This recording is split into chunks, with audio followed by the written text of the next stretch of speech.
সীতা?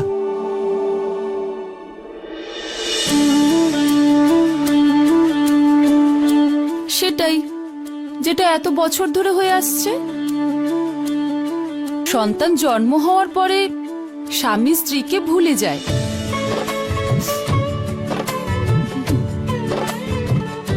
বিষয়টা এরকম নয় সীতা, আমি তো শুধু আমি তো কি ঠিকই তো বলেছি। এতক্ষণ ধরে শুধু আপনি নিজের আর নিজের সন্তানের কথাই বলে যাচ্ছেন, আমার নামটাও নিলেন না। যে আপনার ঘর সংসার সব সামলাচ্ছে সেই সীতাকে তখন মনে পড়ল যখন বিচ্ছেদের ভাবনা এলো। আর এই কাজের দায়িত্ব এমন একজনকে দিলেন যে এখন এই পৃথিবীতেই আসেনি। এখন থেকেই ওকে নিয়ে যত চিন্তা, পরে তো মনে হচ্ছে আমাকে ভুলেই যাবেন। তাহলে তোমার এরকম মনে হয় যে সন্তান আসার পরে আমার ভালোবাসা ভাগ হয়ে যাবে? হ্যাঁ।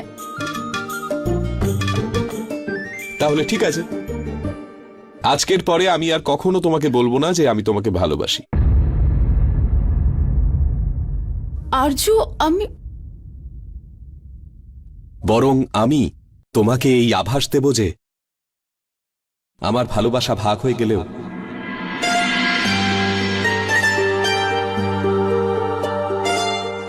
তাতেও তোমার ভাগে কম পড়বে না।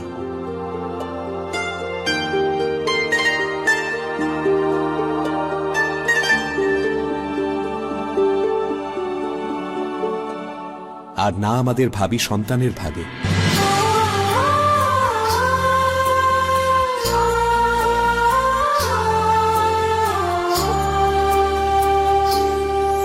मेरा हृदय तुम हो, श्वास तुम ही रहती सदा हो, मेरे पास तुम ही।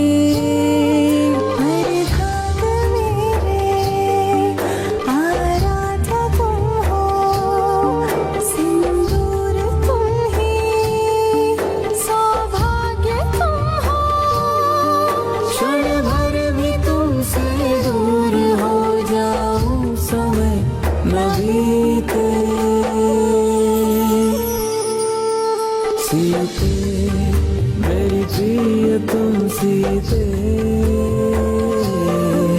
सीते मेरी प्रिय तुम, सीते मेरी प्रिय तुम सीते, सीते मेरी प्रिय तुम सीते। এই নুপুরটা একটু ঠিক করে দেবেন? হ্যাঁ, করে দিচ্ছি। এই যে, এমনটা করো না, এটা পাপ। একজন পতিতার মুখে পাপ পুণ্যের কথা শুনতে ভালো লাগছে না। তুমি আমাকে পুণ্যের পাত্র নাই ভাবলে, কিন্তু আমি তোমাকে এই পাপ করতে দেব না। গণিকাদের কাছে গেলে চরিত্র নষ্ট হয়। চল। এই যে শোনো সবাই, নিজের মুখ পুড়িয়েছে অথচ দেখো ওর বড় বড় কথা। যতই বড় বড় কথা বলিস না কেন, ও কিন্তু তোর থেকে শ্রেষ্ঠ।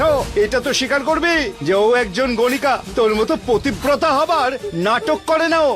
সরে যায় এখান থেকে পাপিষ্ঠা।